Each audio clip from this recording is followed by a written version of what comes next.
किसी से मिलता जुलता नहीं है वो खुद को अच्छे से जान रहा है। किसी से मिलता जुलता नहीं है वो खुद को अच्छे से जान रहा है। वह तैयारी कर रहा बड़ी उड़ान की और लोग समझ रहे परिंदा हार मान रहा है। नमस्कार दोस्तों, स्वागत आप सभी का आपके अपने चैनल बेसिक नॉलेज में। जी हाँ, चुपचाप से मेहनत करते जाइए। कौन क्या बोल रहा है कुछ फर्क नहीं पड़ता, बस आप अपने लक्ष्य पर लगे रहिए।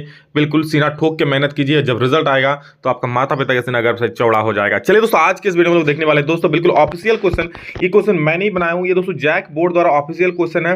यानी कि ये दोस्तों आप लोग पता है 2021 का एग्जाम नहीं हुआ था, लेकिन उसमें मॉडल पेपर जारी किया था। सारा का सारा ऑब्जेक्टिव था। तो आप लोगों को पता है कि ऑब्जेक्टिव पैटर्न देखिए, बैटरी लो हो गए तो बैटरी लो हो कुछ हो, लेकिन हम लोगों का बैटरी लो होना नहीं चाहिए। ठीक है, मोबाइल का बैटरी फिर से चार्ज हो जाएगा, हम लोग तो हमेशा चार्जेबल है। तो दोस्तों ये 2021 का हम लोग देखने वाले हैं क्वेश्चन पेपर, जो मॉडल पेपर सारे ऑब्जेक्टिव है आप लोग किताब से ही है, तो आप लोगों के लिए काफी महत्वपूर्ण है। सारा चीज देख लीजिएगा और सारे क्वेश्चंस आप लोगों के लिए काफी सारा महत्वपूर्ण है।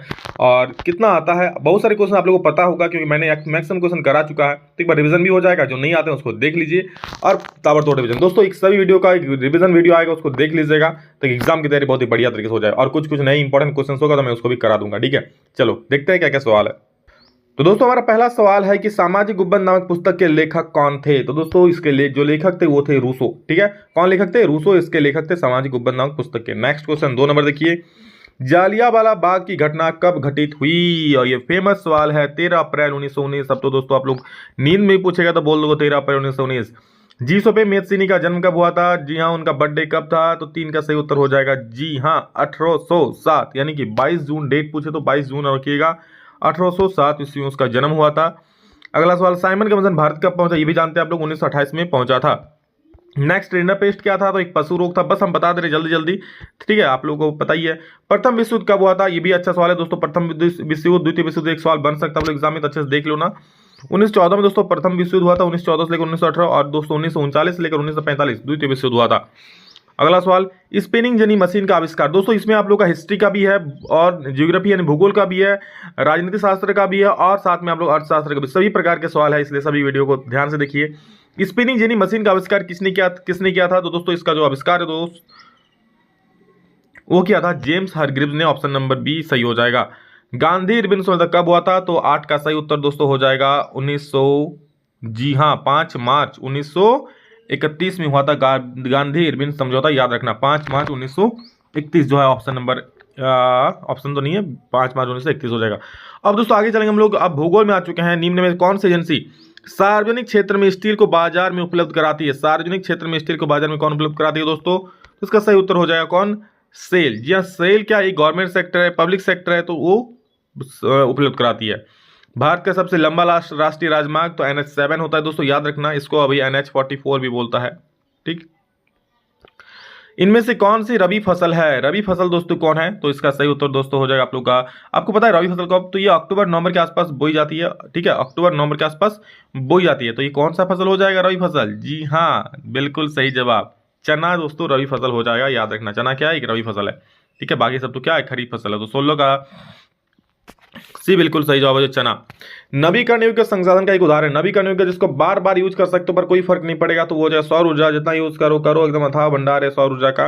लेकिन बॉक्साइट, पेट्रोलियम, कोयला, ये सारे दोस्तों यूज करोगे लगातार तो खत्म हो जाएंगे, पर सौर ऊर्जा कितना भी यूज कर लो, यूज के द्वारा वो खत्म नहीं होने वाला है।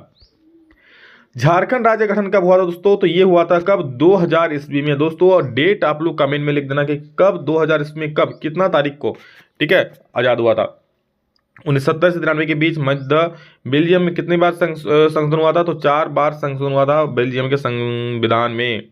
इनमें से कौन गैर लोकतांत्रिक देश है? दोस्तों गैर लोकतांत्रिक देश यहाँ पर याद रखिएगा, पाकिस्तान, भारत, संयुक्त राज्य अमेरिका। तो पाकिस्तान यहाँ पर होगा, क्यों होगा आपको पता है? आपको लगेगा कि सर पाकिस्तान गैर लोकतांत्रिक देश, वहां तो चुनाव होता है। बिल्कुल वहां चुनाव होता है और चुनाव लोकतांत्रिक तरीके से ही होता है। लेकिन दोस्तों वहाँ क्या करता है, सेना आके तख्ता पलट कर देता है। शायद ये मैंने पिछला बार जब लाइव टेस्ट लिया था तो इसका जवाब मैंने कोई नहीं बताया था, लेकिन याद रखना पाकिस्तान ही होगा। एक्चुअली पाकिस्तानी आंसर दिखा रहा है हर एक जगह। पाकिस्तान को गैर लोकतांत्रिक, कभी उसको लोकतांत्रिक बोलता है, कभी गैर लोकतांत्रिक बोलता है। ठीक है, लेकिन पाकिस्तान आएगा तो गैर लोकतांत्रिक मानना, क्योंकि वहां जो होता है सेना के द्वारा तख्ता पलट कर लिया जाता है, सेना अपने हाथ में शासन ले लेता है। ठीक है, तो गैर लोकतांत्रिक देश में घोषित कर दिया पाकिस्तान को। Next question, Bharatiya Janata party का मुख्य प्रेरक सिद्धांत क्या है? तो सांस्कृतिक राष्ट्रवाद है। ठीक है, क्या है? सांस्कृतिक राष्ट्रवाद। तो इसका सही उत्तर हो जाएगा सांस्कृतिक राष्ट्रवाद। नेक्स्ट देखिए क्या है, भारतीय कम्युनिस्ट पार्टी की स्थापना कब की गई? तो दोस्तों ये की गई थी, भारतीय कम्युनिस्ट पार्टी की स्थापना 1925 में की गई थी। ठीक है, इसका सही उत्तर दोस्तों हो जाएगा 1925 हो जाएगा। चलिए नेक्स्ट क्वेश्चन देखते हैं हम लोग। दोस्तों हमारा नेक्स्ट क्वेश्चन है, श्रीलंका स्वतंत्र राष्ट्र डैश में बना। स्वतंत्र राष्ट्र श्रीलंका कब बना? तो दोस्तों बना था 1948 ईस्वी में श्रीलंका आजाद हुआ था। कब? 1948 में। ठीक है, अगला सवाल है, बहुजन समाज पार्टी का गठन डैश में हुआ। बहुजन समाज पार्टी का गठन कब हुआ था दोस्तों? तो याद रखना ये हुआ था कब? जी हाँ, 1984 में बहुजन समाज पार्टी का गठन हुआ था। याद रखना ये 1984 को मार देना आएगा तो।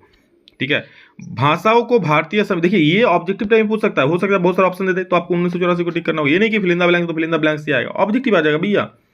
भाषाओं को भारतीय 22 भाषाओं को भारतीय संविधान की डैश अनुसूची में रखा गया है, तो ये 8वीं अनुसूची में रखा गया है मेरे भाई। याद रखना ये हो जाएगा 8वीं अनुसूची, ऑप्शन नंबर ए।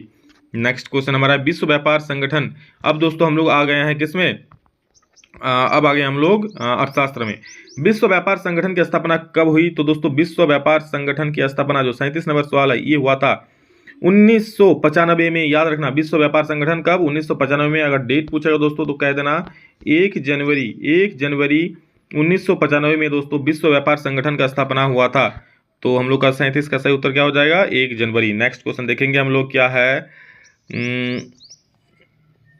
ये तो हम लोग का राजनीति शास्त्र हो गया ना। चलो बहुत बढ़िया, आगे देखो आगे, राष्ट्रीय ग्रामीण रोजगार गारंटी अधिनियम कितनी जिलों में लागू किया गया? राष्ट्रीय ग्रामीण रोजगार गारंटी अधिनियम दोस्तों पूरे भारत में, मतलब ये जो है आप लोग का 200 जिलों में लागू किया गया था। ठीक है, राष्ट्रीय ग्रामीण रोजगार गारंटी अधिनियम जो है ये आप लोग का 200 जिलों में लागू किया गया था।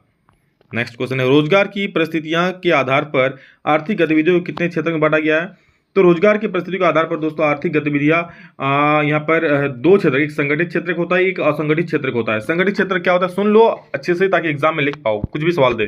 संगठित क्षेत्र मतलब जहां पर मतलब कंडीशंस होते हैं, हाँ उसको अगर छुट्टी लेगा तो भी उसको वेतन मिलेगा, मतलब सरकारी वाला समझ लो ना। संगठित मतलब सरकारी वाला होता है मैक्सिमम। ठीक है, और असंगठित मतलब जो दिहाड़ी मजदूर होता है, जो ठेकेदार के अंदर काम करता है, वो असंगठित हो जाएगा। ठीक है, और जिसमें छुट्टी लेने के बाद मान लो आप पैसा वेतन कर रहा है, वो असंगठित हो जाएगा। अगर आप छुट्टी ले रहे हो पर आपका वेतन नहीं कर रहा है तो आप संगठित कहोगे। बहुत सारे प्राइवेट सेक्टर भी ऐसे हैं जो संगठित कह सकते हो। तो क्या हो जाएगा आपका? ये 2 हो जाएगा, एक संगठित क्षेत्रक, एक असंगठित क्षेत्रक।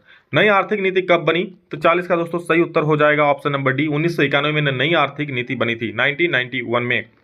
जीडीपी के पदों में वर्ष 2003 में तृतीय क्षेत्र की हिस्सेदारी कितनी है? 2003 में दोस्तों तृतीय क्षेत्र की हिस्सेदारी जीडीपी में यानी सकल घरेलू उत्पाद में कितना था? तो इसका सही उत्तर दोस्तों होगा आप लोग का 50 से 60%। समझ लो, अकेले तृतीय क्षेत्र यानी कि तृतीय क्षेत्र क्या बोलते हैं? सेवा क्षेत्र, जैसे ट्रेन हो गया, बैंकिंग हो गया, पढ़ाई हो गया, वकील हो गया, ये सारी क्या सेवा क्षेत्र की मतलब पढ़ाई मतलब टीचर्स हो गए, सेवा क्षेत्र। तो इसका अकेला भागीदारी, जैसे रेलवे सबसे ज्यादा भागीदारी कौन? रेलवे करता है, बहुत लोगों को काम देता है, बहुत रोजगार करता है, बैंकिंग होता है, तो 50 से 60% हो जाएगा। नेक्स्ट, वैश्वीकरण ने जीवन स्तर में सुधार में सहायता पहुंचाई है।